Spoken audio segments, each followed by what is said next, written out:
Hi കുട്ടികളെ, നിങ്ങൾ എന്തായാലും കീമിന് വേണ്ടിയിട്ടുള്ള പ്രിപ്പറേഷനിലായിരിക്കുമല്ലോ. അപ്പോൾ അത് നടക്കട്ടെ. അപ്പോൾ അതോടൊപ്പം ചിലർക്കുള്ളൊരു ഡൗട്ടെന്ന് പറഞ്ഞാൽ, അല്ലെങ്കിൽ ചിലർക്കുള്ള പ്രശ്നം എന്ന് വെച്ച് കഴിഞ്ഞാൽ, ചില സമയത്ത് ഭയങ്കരമായിട്ട് നമുക്ക് ക്വസ്റ്റ്യൻസ് കിട്ടിക്കഴിയുമ്പം നമ്മൾ ഏറ്റവും ആദ്യം കെമിസ്ട്രി ചെയ്യും. പിന്നെ മിക്കവാറും കുട്ടികൾ അങ്ങനെയാണല്ലോ ചെയ്യുന്നത്. കെമിസ്ട്രി ചെയ്യും, പിന്നെ മാത്തമാറ്റിക്സ് ചെയ്യും, അത് കഴിഞ്ഞ് ലാസ്റ്റാണ് ഫിസിക്സിലേക്ക് വരുന്നത്. അപ്പോൾ ചിലപ്പം ഫിസിക്സ് ചിലപ്പം മുഴുവൻ 150 ക്വസ്റ്റ്യൻ ഉള്ളത് ചിലപ്പം 120 ആകുമ്പോൾ തന്നെ സമയം കഴിഞ്ഞു പോകും നമ്മൾ. അപ്പോൾ ബാക്കിയുള്ള 30 ക്വസ്റ്റ്യൻ അല്ലെങ്കിൽ 30 20 ഒക്കെ ക്വസ്റ്റ്യൻസ് കാണാൻ പോലും പറ്റാറില്ല കുട്ടികൾക്ക്. ചിലപ്പോൾ അതിനകത്ത് ചിലപ്പോൾ ലാസ്റ്റ് 110 145 ഒക്കെ ചിലപ്പോൾ വളരെ വെറും നമ്മുടെ ഡയമെൻഷൻസ് ഒക്കെ കാണിക്കാനോ ചെയ്യാനോ, അല്ലെങ്കിൽ ഇന്നതിൻ്റെ വാല്യൂ എന്താണ്, ജസ്റ്റ് വളരെ സിമ്പിൾ പെട്ടെന്ന് നമുക്ക് ആൻസർ, ഒരു സെക്കൻഡ് പോലും വേണ്ടാത്ത ആൻസർ ചെയ്യാൻ വേണ്ടാത്ത ക്വസ്റ്റ്യൻസ് ഒക്കെ ആയിരിക്കും വരുന്നത്. അത് കാണത്ത് പോലുമില്ല. അപ്പോൾ മറ്റ് പലതിനൊക്കെ നമ്മളിങ്ങനെ ആലോചിച്ചിരുന്ന അല്ലെങ്കിൽ സ്റ്റെപ്സൊക്കെ അങ്ങോട്ട് എഴുതി പിള്ളേർ കാണാതിരിക്കും. അപ്പോൾ അതിന് നിങ്ങൾ എന്താ ചെയ്യേണ്ടതെന്ന് വെച്ചാൽ, നമുക്ക് എന്തായാലും ആ ക്വസ്റ്റ്യൻ നമ്മുടെ ഹോളിൽ ഇരുന്നിട്ട് നമുക്ക് ഫുൾ ക്വസ്റ്റ്യൻസ് വായിക്കാനുള്ള സമയം കിട്ടണം കേട്ടോ. അതിനെന്താ ചെയ്യേണ്ടതെന്ന് വെച്ചാൽ, നമുക്ക് ഒരുപാട് ടൈം തോന്നുന്നത് 1 മിനിറ്റിനകം പെട്ടെന്ന് ആൻസർ ചെയ്തുകൊണ്ട് പോവുക. പെട്ടെന്ന് നമുക്ക് ആൻസർ ചെയ്യാൻ പറ്റുന്നില്ല, അല്ലെങ്കിൽ ലെങ്തി ക്വസ്റ്റ്യൻ ആയിട്ട് കാണുന്നുണ്ട്, അത് നമ്മൾ ഒരിക്കലും കാണാത്തതാണ്, നമുക്ക് പെട്ടെന്ന് ഡൗട്ട് ഉണ്ടെങ്കിൽ അത് വിട്ട് കളയുക. അത് കഴിഞ്ഞിട്ട് നമുക്ക് നെക്സ്റ്റ് റൗണ്ടിൽ അതൊക്കെ നോക്കാം. അപ്പോൾ പെട്ടെന്ന് നിങ്ങൾക്ക് ഈസിയായിട്ട് ആൻസർ ചെയ്യാൻ പറ്റുന്നത്, നിങ്ങൾ പഠിച്ചിട്ടുള്ള ടോപ്പിക്ക്, വളരെ ചിന്തിക്കേണ്ടാത്ത ടോപ്പിക്സൊക്കെ, അല്ലെങ്കിൽ നിങ്ങൾക്ക് 100% ഉറപ്പുള്ള ടോപ്പിക്കൊക്കെ ആദ്യം, ഈവൻ ഫിസിക്സ് ആയാലും കെമിസ്ട്രിയിൽ ഇപ്പോൾ കുട്ടികളുടെ പ്രശ്നം എന്താണെന്ന് വെച്ച് കഴിഞ്ഞാൽ, ബോർഡ് എക്സാമിന് നമ്മളെങ്ങനെ എല്ലാം അങ്ങ് എഴുതുമല്ലോ, നമുക്ക് എല്ലാം എഴുതണ്ടേ, 100-ൽ 100 വാങ്ങാൻ വേണ്ടിയിട്ടാണ് നമ്മളെല്ലാം എഴുതുന്നത്.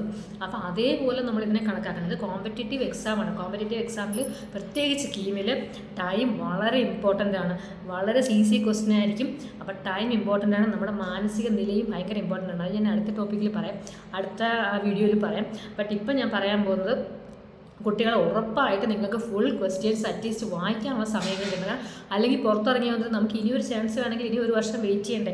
അപ്പോൾ അതുകൊണ്ട് എല്ലാം വായിക്കാൻ പറ്റണം. നമുക്ക് ചിലപ്പോൾ ലാസ്റ്റിലുള്ള ക്വസ്റ്റ്യൻസ് വളരെ സിമ്പിളായിരിക്കും.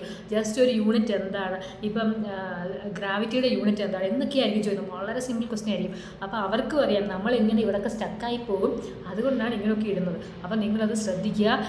കുറേ സമയം ഒരു ക്വസ്റ്റിന് വേണ്ടി ഇങ്ങനെ ചിലവാകുമെന്ന് നമുക്ക് തോന്നി, അല്ലെങ്കിൽ നമുക്ക് ഡൗട്ട് ഉണ്ടെങ്കിൽ അത് വിട്ടേക്കുക. അടുത്ത് ചെയ്ത് വരിക. അത് കഴിഞ്ഞ് നമുക്ക് സെക്കൻഡ് റൗണ്ടിൽ ഈ ഡൗട്ടുള്ളത് നമുക്ക് കാണാമല്ലോ.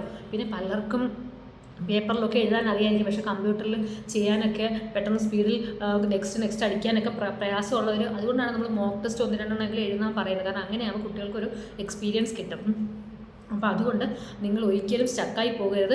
ഫാസ്റ്റായിട്ട് എഴുതി തുടങ്ങാൻ, അറിയാവുന്നത് ആദ്യം കവർ ചെയ്യുക. നെക്സ്റ്റ് റൗണ്ടിൽ നിങ്ങൾ ഇത്തിരി സമയം, അപ്പോൾ നമ്മളെല്ലാം കണ്ടു കഴിഞ്ഞു. നമ്മൾക്ക് പെട്ടെന്ന് ചെയ്യാൻ പറ്റുന്ന ഈസി ക്വസ്റ്റ്യൻസ് എന്തായാലും കുറച്ച് ക്വസ്റ്റ്യൻ അതിനകത്ത് ഉണ്ടാകും. എല്ലാത്തിലും, ഫിസിക്സിലും ഉണ്ടാകും, കെമിസ്ട്രിയിലും ഉണ്ടാകും, മാത്തമാറ്റിക്സിലും ഉണ്ടാകും. അപ്പോൾ ഈസി ക്വസ്റ്റ്യൻസ് ആദ്യം നമ്മൾ ഐഡൻറ്റിഫൈ ചെയ്യുക, അതങ്ങോട്ട് തീർക്കുക. അതിനുശേഷം മെല്ലെ അത് തീർക്കുക എന്ന് പറഞ്ഞാൽ നമ്മൾ പെട്ടെന്ന് ചെയ്ത് പോകണം. ഓരോന്നിലും വെച്ചുകൊണ്ടിരിക്കരുത്. പിന്നെ അതിനുശേഷം നമുക്ക് ശരിയാണ്, നമ്മളെല്ലാം കവർ ചെയ്തു, നമുക്കറിയാവുന്ന നമ്മൾ പഠിച്ച ടോപ്പിക്കിൽ നിന്നൊക്കെ നമ്മൾ കവർ ചെയ്ത് കഴിഞ്ഞിട്ടുണ്ടെങ്കിൽ പിന്നെ മെല്ലെ നമുക്ക് അറിയാത്തത് നമുക്ക് കുറച്ച് സമയം പിന്നീട് നമുക്കറിയാം, പക്ഷേ ഇച്ചിരി സമയം വേണ്ട ക്വസ്റ്റ്യൻസൊക്കെ പിന്നെ ചെയ്ത് പോവുക. അത് കഴിഞ്ഞിട്ട് വേണം നമുക്ക് ഒട്ടും അറിയാതെ, അല്ലെങ്കിൽ 2-ഉം 3-ഉം കെമിസ്ട്രിയും ഫിസിക്സും മാത്തമാറ്റിക്സും എല്ലാം കൂടെ കലർത്തി കുറച്ച് ടഫായിട്ടുള്ള ക്വസ്റ്റ്യൻസ് ഉണ്ടാകും. അത് നമ്മൾ ലാസ്റ്റ് നോക്കിയാൽ മതി. അപ്പോൾ ഇങ്ങനൊരു പാറ്റേൺ നിങ്ങൾ ഉറപ്പായിട്ട് ഫോളോ ചെയ്യുക. അങ്ങനെയാണെങ്കിൽ നിങ്ങൾക്ക് ഇങ്ങനെ ഒരു പ്രശ്നം വരില്ല. എക്സാമിനേഷൻ ഹോളിൽ നമുക്ക് സമയം കിട്ടിയില്ല എന്നുള്ള പരാതി ഇപ്പോൾ കുഴപ്പമില്ല. ഇപ്പം മോക്ക് ടെസ്റ്റിൽ എന്താ സംഭവിക്കുന്നതെന്ന് വെച്ച് കഴിഞ്ഞാൽ, അവരെല്ലാം ടഫ് ക്വസ്റ്റ്യൻസ് തരും. അപ്പോൾ എല്ലാത്തിനും കൂടി ഒരുപാട് ടൈം വേണ്ടി വരും. മറ്റത് അങ്ങനെ ആയിരിക്കണമെന്നില്ല, മിക്സ്ഡ് ആയിട്ടാണ് തരുന്നത്. അപ്പം നമുക്ക് ആവശ്യത്തിന് ടൈം എന്തായാലും കിട്ടും.